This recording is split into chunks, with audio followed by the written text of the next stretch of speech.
बिस्मिल्लाहिर्रहमानिर्रहीम। आज की वीडियो में हम आपको एक बहुत ही खूबसूरत बात बताएंगे। हमारी वीडियो अगर अच्छी आपको लगे तो हमारे चैनल शब्बीर लसानी को सब्सक्राइब करें ताकि हमारी हर नई आने वाली वीडियो आप तक पहुंचती रहे। ये मेरा है, ये मेरा भतीजा है। भतीजा नहीं, पुप्पो का बेटा है। खाओ ये, खाओ जल्दी कर। क्या खा रहे हो? गंदा। कहाँ पे जा रहे हो?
रेडी वाले ने बंदे ना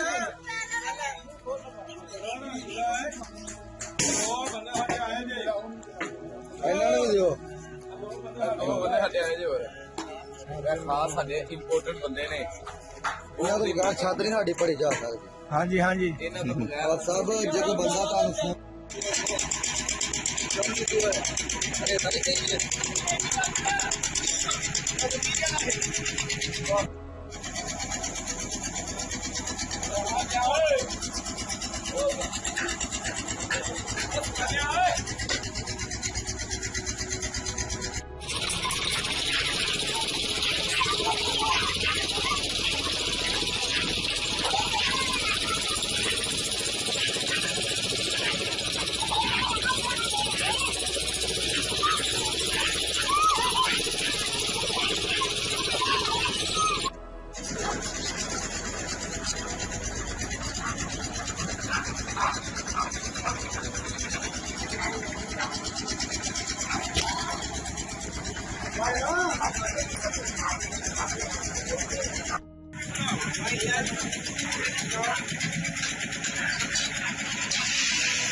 ਭਾਈ ਸਾਹਿਬ ਕੀ ਕਰਦੇ ਹੋ ਬੈ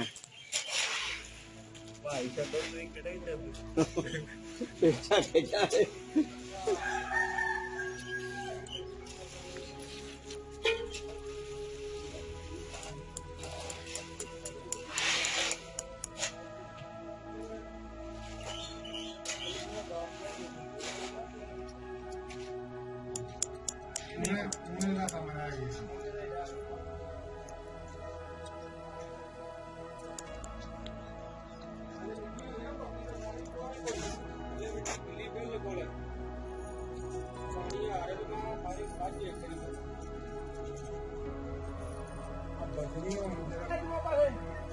ਪਾਸੇ ਲਾਓ ਇੱਡਾ ਵੱਡਾ ਛਾਤੇ ਦੋਵਾਂ ਪਾਸੇ ਲਾਓ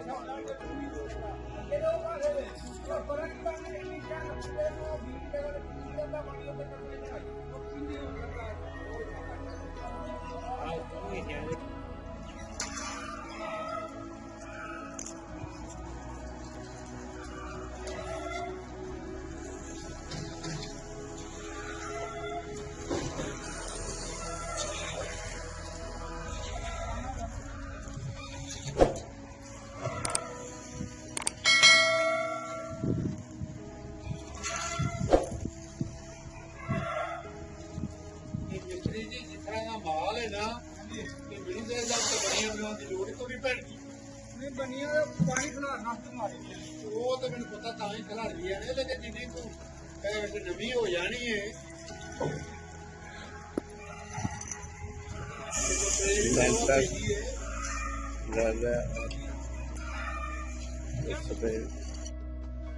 बिस्मिल्लाहिर्रहमानिर्रहीम 1950 से 1990 में पैदा होने वाले हम वो आखिरी लोग हैं जिन्होंने स्कूल की घंटी बजाने को एजाज समझा, टाटों पर बैठकर पढ़ा, अपने वालिदैन बहन भाइयों और रिश्तेदारों के साथ लूडो और कैरम खेला, जिन्होंने रिश्तों की असल मिठास देखी।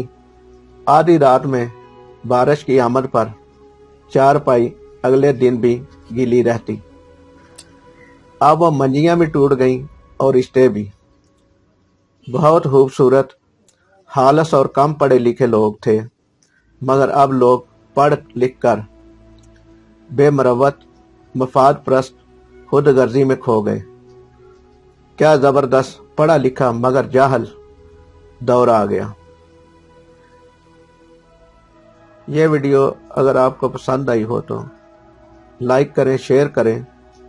हमारे चैनल शब्बीर लसानी को सब्सक्राइब करें और अपनी कीमती राय कमेंट्स बॉक्स में ज़रूर दें। शुक्रिया।